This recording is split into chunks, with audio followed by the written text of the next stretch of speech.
Aditya vlogs. మీరు అందరూ ఎలా ఉన్నారండి? నేనైతే చాలా బాగున్నాను. మీరందరూ ఎలా ఉన్నారో నాతో కామెంట్ సెక్షన్లో షేర్ చేసుకోండి. ఆల్రెడీ మీకు థంబ్నెయిల్ చూస్తే అర్థమైపోయి ఉంటుందండి.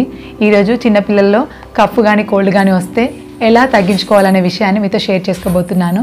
ఫస్ట్ వచ్చేసి బేబీ విక్స్ అండి. బేబీ విక్స్ ఉంటుంది కదా, చిన్నపిల్లలకి అరిచేతులకి అరిపాదాలకి అదేవిధంగా ఛాతీ ప్లేస్లో కనుక బాగా అప్లై చేసి వాళ్ళని పడుకోబెడితే ఉపశమనం అనేది ఉంటుందండి. నెక్స్ట్ వచ్చేసి తమలపాకు ఉంటుంది కదా, తమలపాకుని పిల్లలకి ఆయిల్ అప్లై చేసిన తర్వాత, మాడుకు ఆయిల్ అప్లై చేసిన తర్వాత దానిలో కాస్త బేబీ విక్స్ అనేది అప్లై చేసేసి మాడుకు పెట్టేసి క్యాప్ కట్టేయడం వల్ల కూడా ఉపశమనం అనేది ఉంటుందండి.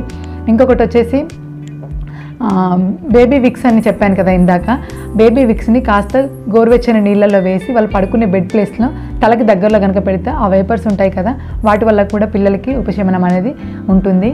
ఇంకొకటి వచ్చేమో నాకు చెప్తూ ఉండేది, బాగా సమస్యతో బాధపడి అస్సలు తగ్గకపోతే కనుక వాము ఉంటుంది కదండి, వాముని చిన్నగా కాటన్లో మూటలాగా కట్టేసి దాన్ని గొంతుకు దగ్గర ప్లేస్లో కట్టేయడం వల్ల కూడా ఆ వాము స్మెల్ అనేది కొంచెం ఘాటుగా ఉంటుంది కదా, దాని ద్వారా కూడా చాలా తొందరగా తగ్గుద్దని చెప్పేసి అంటూ ఉంటారు. నేను ఇవన్నీ టిప్స్ అనేటివి ఫాలో అయ్యాను. మా పిల్లలకి ఇప్పటికి కూడా జలుబు దగ్గుతో బాధపడుతుంటే ఈ టిప్స్ అన్నీ కూడా నేను చేస్తూ ఉంటానండి ఇంట్లో.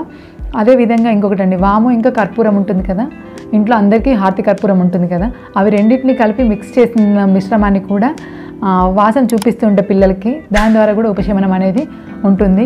ఇంకొకటి వచ్చేసి హాస్పిటల్కి వెళ్తే మనకి డాక్టర్స్ ఇస్తూ ఉంటారండి నాజిల్ స్ప్రే అని. నేను పక్కనే ఆ నాజిల్ స్ప్రే కూడా డే టైంలో అంటే డే నుంచి నైట్ వరకు ఒక 3 times 2 నాజిల్స్లో 2 drops అనేది వేయడం వల్ల కూడా నాజిల్ బ్లాక్స్ ఏమైనా ఉంటే కూడా క్లియర్ అవ్వడం జరుగుతుంది.